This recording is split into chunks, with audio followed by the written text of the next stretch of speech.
Hello दोस्तों, आज के इस करंट अफेयर्स वीडियो में आप सभी का स्वागत है। आज है 4 जून और हम डिस्कस करेंगे आज के सभी इंपॉर्टेंट करंट अफेयर्स को, जो कि हमारे आने वाले सभी एग्ज़ाम्स, चाहे वो स्टेट पीसीएस हो, एसएससी हो, रेलवे हो, एनटीपीसी हो या फिर बीएसएससी सीजीएल 3 जो अभी बिहार सरकार द्वारा आयोजित किया जाएगा। तो दोस्तों, ये सभी एग्ज़ाम्स में ये करंट अफेयर्स काफ़ी इंपॉर्टेंट रोल प्ले करते हैं, क्योंकि दोस्तों आप सभी को पता है कि सभी सब्जेक्ट्स, चाहे वो ज्योग्राफी हो, पॉलिटी हो या फिर इकोनॉमी हो, उन सभी से करंट रिलेटेड क्वेश्चंस ही पूछे जा रहे हैं। तो इसलिए हम लोग इसकी डीपली एनालिसिस करेंगे ताकि आप लोग उन क्वेश्चंस को आसानी से टैकल कर पाएँ। तो आइए हम लोग आज के पहले प्रश्न को देखेंगे। हमारा पहला प्रश्न है, निम्नलिखित में से 4 जून को कौन सा डे मनाया जाता है? यहाँ पे ऑप्शन है international yoga day, international day of girl child, international day of poor people, international day of innocent children victims against aggression. तो दोस्तों राइट आंसर है ऑप्शन नंबर डी, यानी international day of innocent children victims of aggression को 4 जून को मनाया जाता है। सबसे पहले यूएन के द्वारा इसे स्वीकार किया गया था और 4 जून को मनाने की घोषणा की गई थी। दोस्तों हम यहाँ देखेंगे कि 19 अगस्त 1982 को सबसे पहले फ़िलिस्तीन के द्वारा यूएन से यह रिक्वेस्ट किया गया था कि जितने भी बच्चे युद्ध में हिंसा का शिकार हो रहे हैं उनको ध्यान में रखते हुए एक डे मनाया जाना चाहिए। तो इसलिए यूएन ने इस दिन को मनाने की शुरुआत की और यह 4 जून से पूरे विश्व में मनाया जाता है। दोस्तों हम अपने अगले प्रश्न को देखेंगे। अगला प्रश्न है, हाल ही में कौन सा देश दिग्गज उद्योगपति की मौजूदगी में उत्तर प्रदेश में 80,000 करोड़ रुपए की 406 परियोजनाओं का शिलान्यास करेंगे?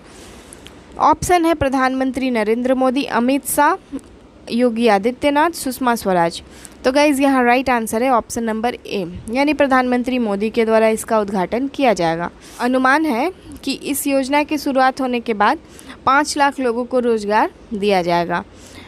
उत्तर प्रदेश के राज्यपाल हैं आनंदीबेन पटेल जी और साथ ही मुख्यमंत्री योगी आदित्यनाथ जी हैं और भाजपा की सरकार है। दोस्तों ये उत्तर प्रदेश का मैप है, यहाँ पे लखनऊ है जो कि इसकी राजधानी है। दोस्तों आइए हम अपने अगले प्रश्न को देखेंगे। अगला प्रश्न है, केंद्रीय गृह मंत्री अमित शाह हाल ही में पंचकुला में किस खेल को लॉन्च करेंगे? ऑप्शन है खेलो इंडिया यूथ गेम, टेनिस खेल, बालिका खेल या खेलो बच्चों युवा खेल।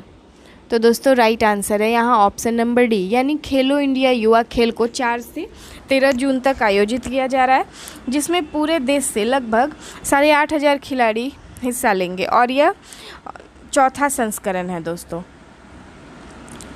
अगला प्रश्न है, भारत ने किस देश में संघर्षरत पक्षों के संघर्ष विराम 2 महीने और बढ़ाने के समझौते को स्वागत किया है? ऑप्शन है यमन, इटली, ईरान या इराक। तो राइट आंसर है ऑप्शन नंबर ए, यानी यमन में हो रहे संघर्ष विराम को 2 महीने और बढ़ाने का जो समझौता किया गया था उसको भारत ने भी स्वीकार कर लिया है और इससे शांति, सुरक्षा और स्थिरता स्थापित की जा सकती है। हम यहाँ देखेंगे यमन को मैप में, सऊदी अरेबिया के पास में स्थित है, उसके बगल में ही ओमान स्थित है। दोस्तों रेड सी है यहाँ पे और साथ ही इरिट्रिया, जिबूती, इथोपिया, सोमालिया इसके पास के बॉर्डर्स है, अरेबियन सी है, इंडियन सी है और ये है हमारा प्यारा भारत। आइए अगले प्रश्न को देखेंगे। अगला प्रश्न है, अमेरिका की कोको गॉफ किस खेल से संबंधित है? ऑप्शन है कबड्डी, टेनिस, फुटबॉल, बैडमिंटन। अभी उन्होंने हाल ही में फ्रेंच ओपन सेमीफाइनल में इटली की मार्टिना ट्रेविसाना को हरा लिया है और ग्रैंड स्लैम फाइनल में पहुंच गई हैं और यह ऐसा करने वाली सबसे युवा खिलाड़ी हैं। अगला प्रश्न है, भारत का पहला लिक्विड मिरर टेलीस्कोप को कहाँ चालू किया गया है? ऑप्शन है उत्तर प्रदेश, केरला, न्यू दिल्ली या उत्तराखंड। तो गाइज राइट आंसर है ऑप्शन नंबर डी, यानी उत्तराखंड में पहला लिक्विड मिरर टेलीस्कोप को स्टार्ट किया गया है। हम यहाँ देखेंगे कि उत्तराखंड की एक पहाड़ी देवस्थल के ऊपर में इसको शुरू किया गया है और साथ ही इसका यूज़ हम देखेंगे तो सितारों, अंतरिक्ष, मलबे एवं उपग्रह और खगोलीय पिंडों का अध्ययन किया जाएगा दोस्तों इससे। और इसके साथ ही आकाशीय पिंडों की खोज, आकाशगंगा, बायरन स्टार्स और गुरुत्वाकर्षण, लेंस प्रणाली जैसे अनेक जो भी अनसुलझे सवाल हैं उनको सुलझाया जाएगा इसके थ्रू। अगला प्रश्न है, किस देश के नाम बदलने संबंधित रिजोल्यूशन को यूएन ने स्वीकार कर लिया है? यहाँ ऑप्शन है ओमान, येमेन, टर्की या जॉर्डन। तो गाइज़ यहाँ राइट आंसर है ऑप्शन नंबर सी, यानी टर्की के नाम बदलने संबंधित रिजोल्यूशन को यूएन ने स्वीकार कर लिया है। तो दोस्तों अब से यह क्या कहलाएगा? तो ये तुर्की कहलाएगा दोस्तों। यहाँ के राष्ट्रपति का नाम क्या है? तो वो उनका नाम है रेचप तैयप एर्दोगन। इन्होंने फरवरी में ही कहा था कि तुर्की का नाम बदल दिया जाएगा। और ऐसा क्यों किया जाएगा? क्योंकि वे ऐसा चाहते थे कि यहाँ की संस्कृति और सभ्यता का प्रतिनिधित्व करता है तुर्की नेम, इसलिए उन्होंने इसका नाम बदलने का रिजोल्यूशन यूएन के पास रखा था। तो दोस्तों अगर कोई भी देश अपना नाम बदलना चाहता है ना, तो वो यूएन से एक रिजोल्यूशन पास करवाता है, तभी जाके वहाँ का नाम चेंज हो सकता है। यहाँ के राष्ट्रपति द्वारा यह भी कहा गया है कि तुर्की नाम से वो एक ब्रांड बनाना चाहते हैं और इसलिए वे इसका नाम बदलना चाहते हैं। साथ ही उन्होंने जब 1923 में तुर्की की स्वतंत्रता की घोषणा की गई थी, तभी इसको तुर्की बोलते आ रहे हैं। और टर्की या तुर्की का मतलब तुर्की भाषा में नेगेटिव माना जाता है, इसलिए यहाँ का नाम बदला जा रहा है दोस्तों। यहाँ तुर्की का मैप है, हम देखेंगे अंकारा इसकी राजधानी है और इसके बॉर्डर्स को टच करने वाले हैं Bulgaria, Syria, Iraq, Iran, Armenia, Georgia. अब अपने अगले प्रश्न को देखेंगे दोस्तों। अगला प्रश्न है, हाल ही में सशस्त्र सीमा बल एसएसबी का नया महानिदेशक किसे नियुक्त किया गया है? ऑप्शन है एसएल थाईसेन, राजेश गौड़ा, विवेक देबरॉय या विपिन सांघी। तो दोस्तों यहाँ राइट आंसर है ऑप्शन नंबर ए, यानी एसएल थाईसेन को सशस्त्र सीमा बल एसएसबी का नया महानिदेशक चुना गया है। हम देखेंगे कि ये 1988 बैच के भारतीय पुलिस सेवा के अधिकारी रह चुके हैं। हमारा अगला प्रश्न है, हाल ही में किसके द्वारा अखिल भारतीय आयुर्वेद महासम्मेलन के 59वां महाअधिवेशन का उद्घाटन किया गया है? ऑप्शन है रामनाथ कोविंद, नरेंद्र मोदी, धर्मेंद्र प्रधान या पीयूष गोयल। तो गाइज राइट आंसर है ऑप्शन नंबर ए, यानी रामनाथ कोविंद के द्वारा इसकी उद्घाटन को किया गया है। और यह 20 करोड़ की लागत से निर्मित सरकारी आयुर्वेद महाविद्यालय भवन का भी उन्होंने यहाँ पे उद्घाटन किया है। अगला प्रश्न है, हाल ही में जापान के फुगाकू को पछाड़कर दुनिया का सबसे शक्तिशाली सुपर कंप्यूटर कौन बन गया है? ऑप्शन है फ्रंटियर, परम सिद्धि, सेलेन या दमन। तो गाइज यहाँ राइट आंसर है ऑप्शन नंबर ए, यानी फ्रंटियर जापान के फुगाकू को पछाड़ते हुए विश्व का सबसे शक्तिशाली सुपर कंप्यूटर बन गया है। हम देखेंगे कि यह दुनिया के 500 सबसे सुपर फास्ट कंप्यूटर की लिस्ट में फ्रंटियर सबसे ऊपर है और यह अमेरिका के द्वारा निर्मित किया गया है दोस्तों। तो यह गाइज एक्सा सेल के रूप में माना जाता है इसको। आज का अगला प्रश्न है, 4 जून को कहाँ खेलो इंडिया यूथ गेम्स की शुरुआत की जा रही है? तो दोस्तों यह ऑप्शन है हरियाणा, दिल्ली, मुंबई या उत्तर प्रदेश। तो गाइज राइट आंसर है ऑप्शन नंबर ए, यानी हरियाणा में खेलो इंडिया यूथ गेम्स 2021 को शुरुआत की जा रही है।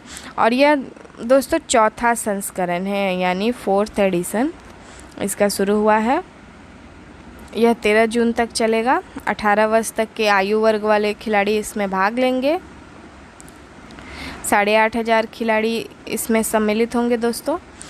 साथ ही इसमें भारत के 5 स्वदेशी खेल और 25 पूरे खेल सम्मिलित होंगे।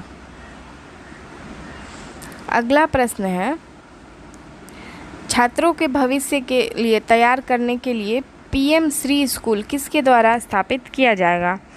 ऑप्शन है नरेंद्र मोदी, धर्मेंद्र प्रधान, रामनाथ कोविंद या पीयूष गोयल। तो गाइज यहाँ राइट आंसर है ऑप्शन नंबर बी, यानी धर्मेंद्र प्रधान के द्वारा पीएम श्री स्कूल की शुरुआत की जा रही है। हम देखेंगे कि भविष्य के लिए छात्रों को तैयार करना इसका उद्देश्य है और यह नई शिक्षा नीति की प्रयोगशाला होगी। साथ ही 11 लाख सरकारी स्कूलों में से 1% को पीएम श्री स्कूलों में अपग्रेड किया जाएगा। अगला प्रश्न है, किसने देश का पहला कृषि भूमि मूल्य सूचकांक लॉन्च किया है? ऑप्शन है IIM Ahmedabad, IIT Delhi, IIT Kanpur, IIT Madras. तो गाइज राइट आंसर है option number A. Right answer है ऑप्शन नंबर ए, यानी IIM अहमदाबाद के द्वारा कृषि मूल्य भूमि सूचकांक को लॉन्च किया गया है। साथ ही हम कुछ और देखेंगे तो यहाँ पे बताया गया है कि SF आर्म्स इंडिया के सहयोग से यह किया गया है। साथ ही यह अपनी तरह का पहला भूमि मूल्य सूचकांक है जो देश भर में कृषि भूमि की कीमतों की गुणवत्ता को बताएगा। दोस्तों देखेंगे कि वर्तमान में ISALIP 6 राज्यों में भूमि सूचीकरण के डेटा पर आधारित है।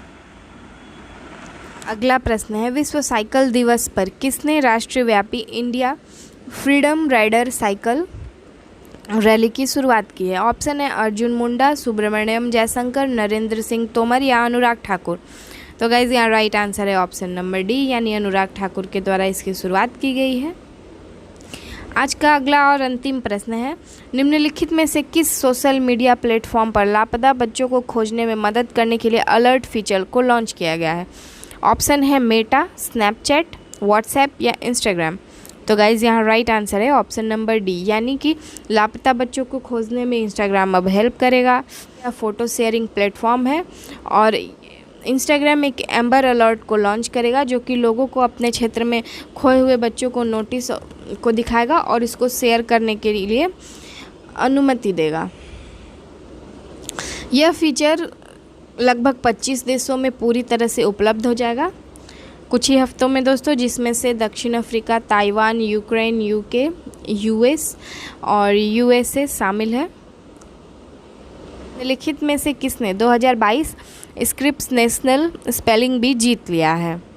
ऑप्शन है CJ शिव कुमार, हरनी लोगन, एकांश रस्तोगी या विक्रम राजू। तो दोस्तों यहाँ राइट आंसर है ऑप्शन नंबर बी, यानी हरिनी लोगन ने इस खिताब को जीत लिया है। उन्होंने विक्रम राजू को हराते हुए इसको जीता है। इसका आयोजन अमेरिका के टेक्सास में किया गया था और साथ ही इनका एज 14 वर्ष ही है मात्र। उन्होंने नेशनल स्पेलिंग बी 2022 के खिताब को अपने नाम कर लिया है और वे 8वीं कक्षा में पढ़ती हैं। 90 सेकंड के स्पेल ऑफ में 21 शब्दों का सही उच्चारण उनके द्वारा किया गया है। चलिए, ये रही हरिनी लोगन। तो दोस्तों हमें ज़रूर कमेंट करके बताइएगा कि आपको हमारा सेशन कैसा लगा और साथ ही अगर अच्छा लगा हो तो लाइक और शेयर ज़रूर करिएगा दोस्तों, और चैनल को ज़रूर सब्सक्राइब करिएगा ताकि हमारे द्वारा यदि कोई भी इम्पोर्टेंट वीडियो को डाला जाता है तो सबसे पहले उसका अपडेट आपके पास पहुँचे। तो दोस्तों थैंक यू।